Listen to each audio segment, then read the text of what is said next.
विठोबा रखुमाई जय जय विठोबा रखुमाई, विठोबा रखुमाई जय जय विठोबा रखुमाई, विठोबा रखुमाई जय जय विठोबा रखुमाई, विठोबा रखुमाई जय जय विठोबा रखुमाई, विठोबा रखुमाई जय जय विठोबा रखुमाई, विठोबा रखुमाई जय जय विठोबा रखुमाई। पुंडलिक वरदा हरी विठ्ठल श्री ज्ञानदेव तुकाराम पंढरीनाथ महाराज की जय। जय हरी माऊली। ही वारी कवितेचे घेऊन हे सगळे आम्ही शब्द पंढरीचे जे काही वारकरी आहोत ते तुमच्या भेटीसाठी पुन्हा आलेलो आहोत। आमचा नितीन देशमुख, भरत दौंडकर, तुकाराम धांडे, प्रभाकर साळेगावकर, मृणालिनी कानिटकर आणि मी दुर्गेश सोनार, आम्ही सगळे वारकरी आहोत या शब्द पंढरीचे। ही जी दिंडी आम्ही घेऊन निघालेलो आहे पंढरपूरच्या दिशेनं विठ्ठलाच्या दर्शनासाठी म्हणून ही सगळी दिंडी घेऊन आम्ही निघालोय, ही दिंडी आहे आमच्या कवितांची। या कवितेमधनं जो विठ्ठल साकारण्याचा प्रयत्न आम्ही सगळे जे करतो आहोत त्यातून एक काहीतरी आशय आहे, एक विषय आहे आणि हा जो अवकाश संपूर्ण विठ्ठलाला सामावण्याचा जो प्रयत्न आम्ही करतो आहोत यातून ही कवितेची दिंडी आम्ही पुढे नेतो आहोत। हे सगळं प्रस्थान असतं माऊली। कोणतं प्रस्थान असतं? जसं तुकोबा निघतात, जसं माऊली निघतंय, सगळ्या संतांच्या पालख्या प्रस्थान ठेवतात पंढरपूरच्या दिशेनं, हे प्रस्थान घेऊन आता आम्ही निघालेलो आहोत। जसं निघाले तुकोबा निघाली माऊली, निघाले तुकोबा निघाली माऊली, भक्तांची साऊली विठुराय। निघाले तुकोबा निघाली माऊली, भक्तांची साऊली विठुराय, देहू आळंदीत वैष्णवांचा मेळा, देहू आळंदीत वैष्णवांचा मेळा, आषाढ सोहळा विठुराय, आषाढ सोहळा विठुराय, पाऊले चालती मुखे हरी नाम, पाऊले चालती मुखे हरी नाम, सुखे चारी धाम विठुराय, सुखे चारी धाम विठुराय, भरो आले मेघ, भरो आले मेघ पावसाची दिंडी, भरो आले मेघ पावसाची दिंडी, चराचर धुंदी विठुराय, भरो आले मेघ, भरो आले मेघ पावसाची दिंडी, चराचर धुंडी विठुराय, भेटू देगा आता विठोबा सावळा, भेटू देगा आता विठोबा सावळा, मनी कळवळा दाटलासे, मनी कळवळा दाटलासे। हा सगळा कळवळा जो आहे हा कवितेमधनं कुठे ना कुठे व्यक्त होतो। आणि आता मी विनंती करणार आहे पुन्हा आमच्या मुक्ताबाईला, मृणालिनी कानिटकरांना की त्यांनी एक कविता आपली पेश करावी। शेतकऱ्यांच्या जीवनावरची कविता आहे। अशी कडाळली वीज आभाळा चिरत जाई, अशी कडाळली वीज आभाळा चिरत जाई, सरसरा येती धारा उसवत जाय भुई, सरसरा येती धारा उसवत जाय भुई, आता कुठे तरारली भुईतून वर आली, आता कुठे तरारली भुईतून वर आली, तुझा सोसवे ना मारा पीक मातीला मिळाली, तुझा सोसवे ना मारा पीक मातीला मिळाली, माझं हिरव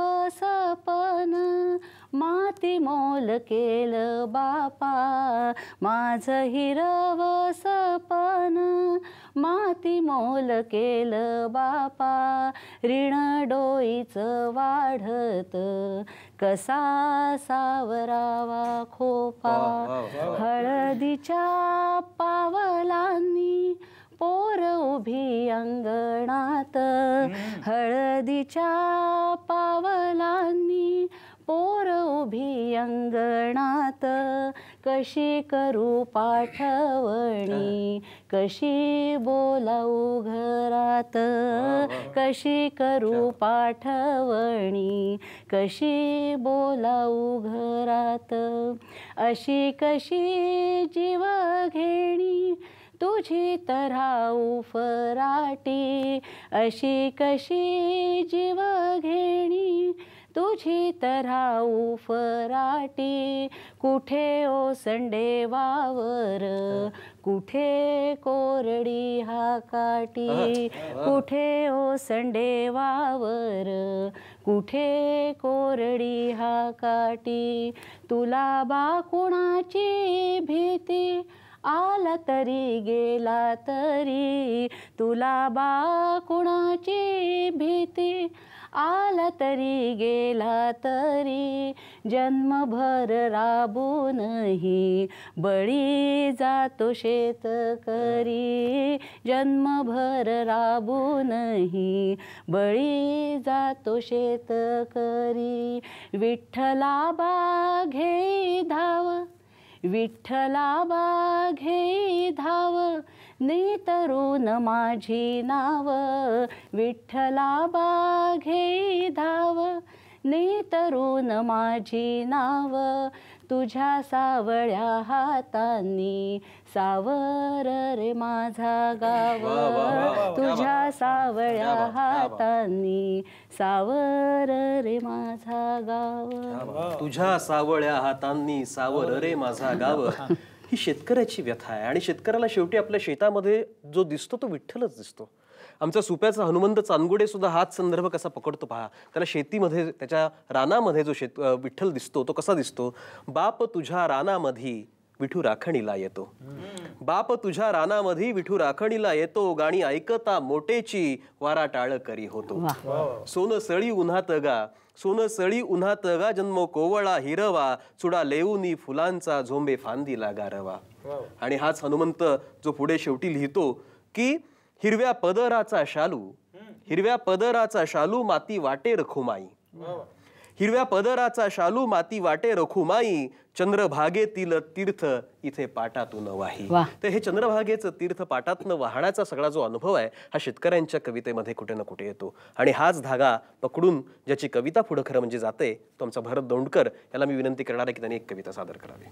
समस्त वारकऱ्यांच्या मनात जी कविता आहे किंवा ज्यांना दिंडीला जाता आलं नाही त्यांच्या मनात, सामान्यांच्या मनात जी कविता आहे, कविता अशी ओरखडणारी कविता आहे. ती कविता म्हणतो, अजून किती जणांच्या रक्तानं माती आपली मलिन होणार आहे, अजून किती जणांच्या रक्तानं माती आपली मलिन होणार आहे, दाभोळकरांच्या खुनाची केस नक्की उलगडणार आहे का तुकारामासारखीच वैकुंठात विलीन होणार आहे, तुकारामासारखीच वैकुंठात विलीन होणार आहे.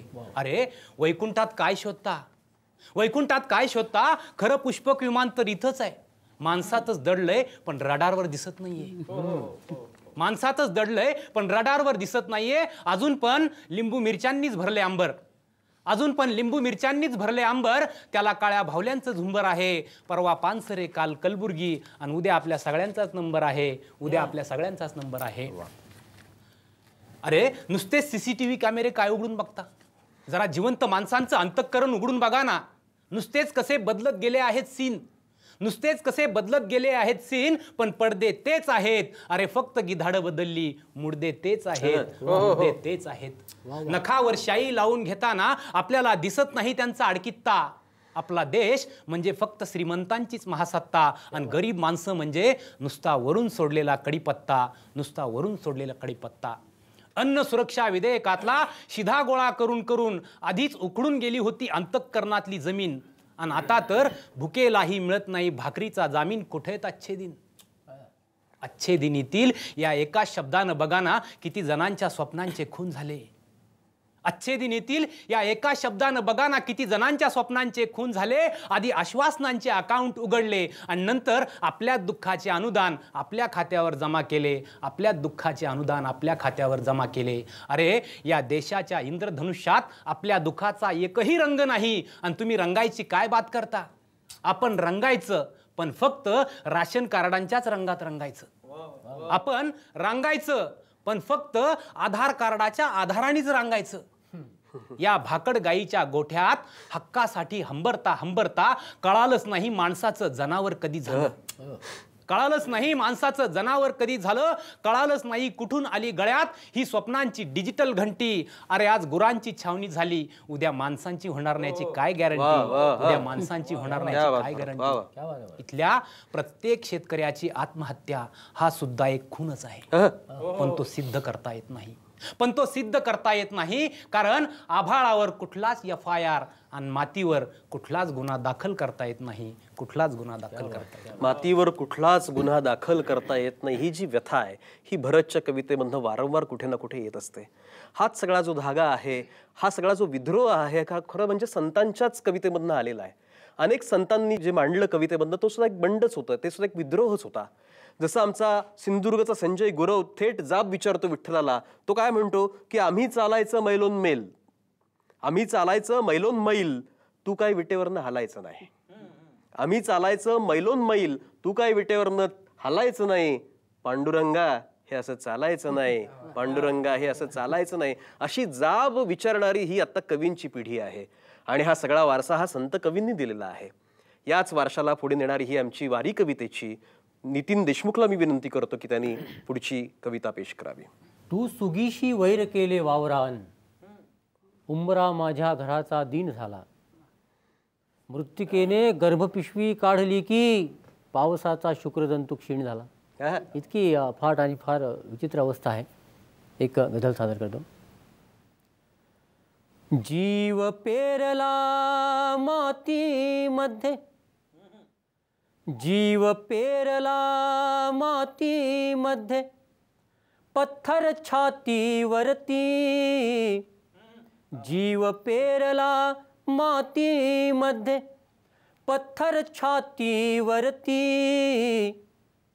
प्रश्न टांगले आभाळाला, उत्तर मातीवरती. प्रश्न टांगले आभाळाला, उत्तर मातीवरती. पहिला पाऊस पहिली धारा, पहिला पाऊस पहिली धारा, मन मन पुलकित होते. पहिला पाऊस पहिली धारा, मन मन पुलकित होते. असे वाटते कुणी सांडले अत्तर मातीवरती. जीव पेरला मातीमध्ये, पत्थर छातीवरती. प्रश्न टांगले आभाळाला, उत्तर मातीवरती. एक वेगळी मानसिकता एका शेरातून. इर्षाद. आज घेऊनी टोळी त्याची, आज घेऊनी टोळी त्याची, चावायाला आले. आज घेऊनी टोळी त्याची, चावायाला आले. किती बोलले काल उगाते, मच्छर जाती. जीव पेरला मातीमध्ये, पत्थर छातीवरती. प्रश्न टांगले आभाळाला, उत्तर मातीवरती. एक अतिशय गंभीर विषय शेवटल्या शेरातून म्हणतो. मोठा दादा शिकला आणि, मोठा दादा शिकला आणि, मोठा दादा शिकला आणि, मोठा दादा शिकला आणि, घरीच बसला आता. मोठा दादा शिकला आणि, घरीच बसला आता. उगाच देते आई माझ्या दप्तर पाठीवर. जीव पेरला मातीमध्ये, पत्थर छातीवरती. प्रश्न टांगले आभाळाला, उत्तर मातीवरती. उत्तर मातीवरती. उत्तर मातीवरती. प्रश्न टांगले आभाळाला, उत्तर मातीवरती. हे मातीमध्ये असलेलं उत्तर आता आपल्याला खरं शोधायचं आहे. हा शोध आपल्याला असाच सुरू ठेवायचा आहे. पण माऊली, वेळ झाली एका विसाव्याची. एका विसाव्यानंतर पुन्हा भेटूयात.